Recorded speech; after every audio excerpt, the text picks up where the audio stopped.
बोल राधे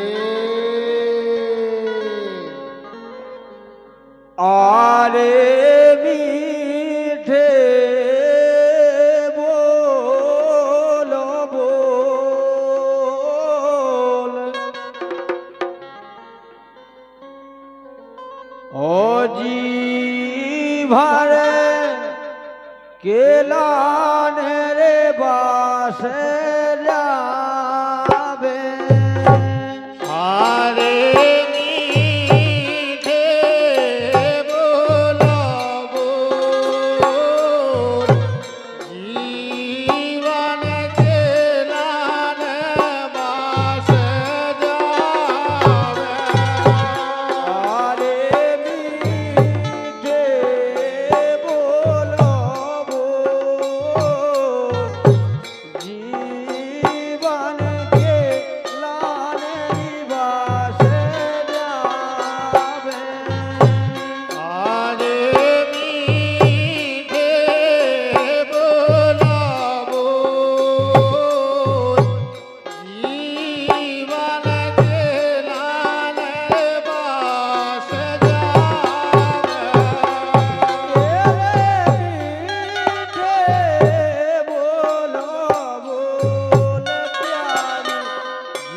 जीवन के लाल बास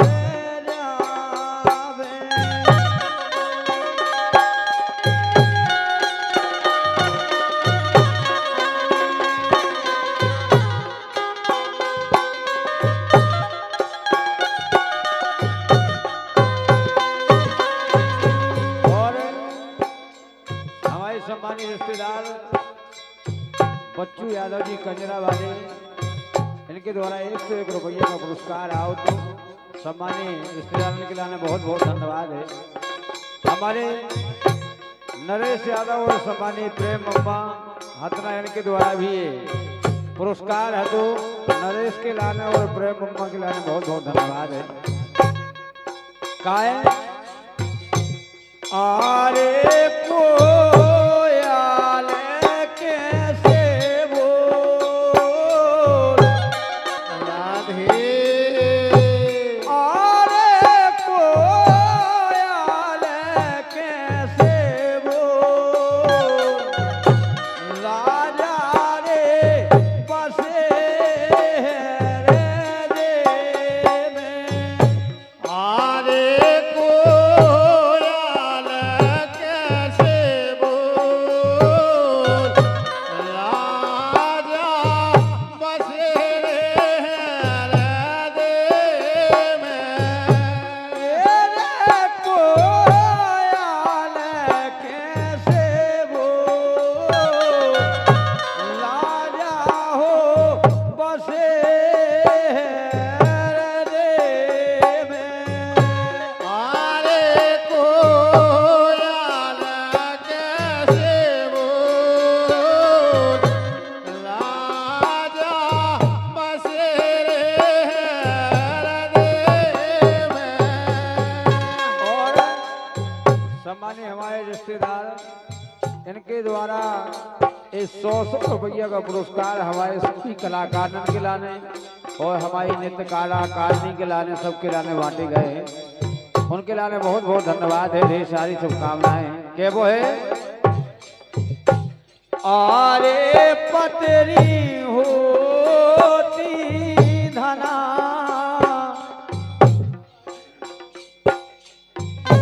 एरे पतरी होती धना बाईयन में आपने सुबाउते आरे पतरी होती रे धना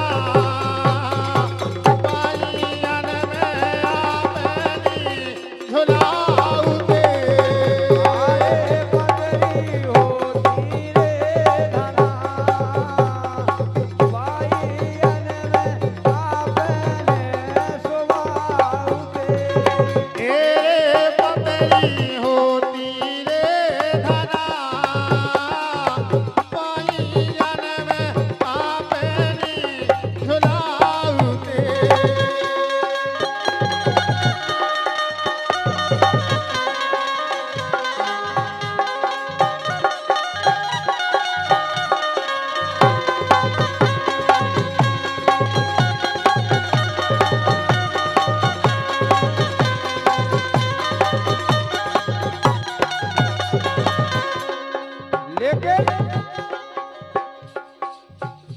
अरे नहीं नहीं यारी ने भावने पड़े अरे नहीं नहीं यारी ने भावने पड़े नहीं नहीं यारी ने भावने पड़े काहे अरे जेते बोलाए होते आने पड़े नहीं नहीं जायारी ने भावने पड़े नहीं नहीं जायारी ने भावने पड़े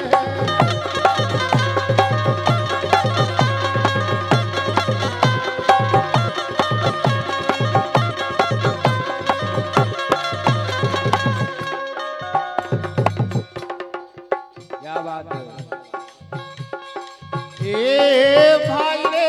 तुमरी हेरन हसन ना भूली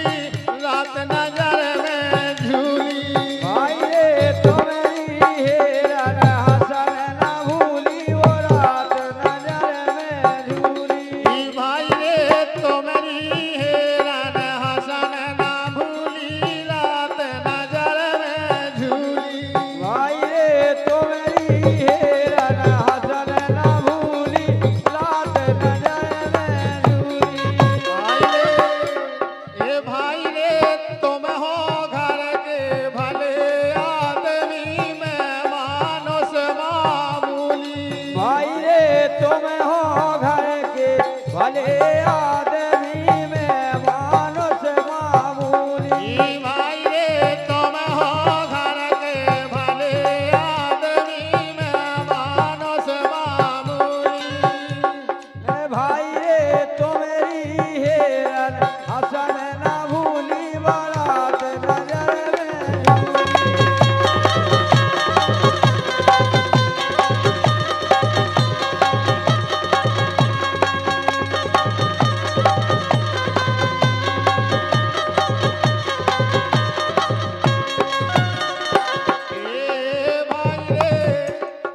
भाई रे तुम्हारे प्रेम जाल में फंस के वचन न करे अधूरी भाई रे तुम्हारे प्रेम जाल में फंस के वचन न करे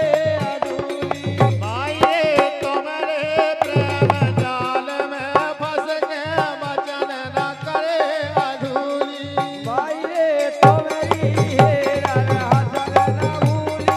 रात नजर में झूली।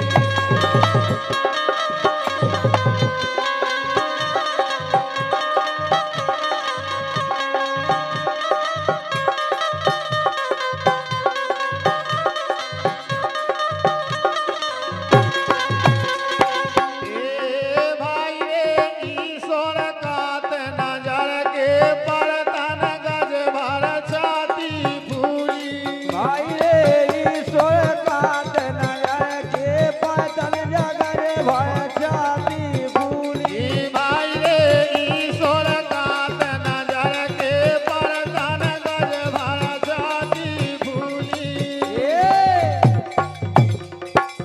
हमें से मेरे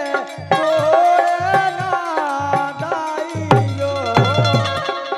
गजबराधी हमें से मेरे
आज में कभी ते लिया ये वो है काहे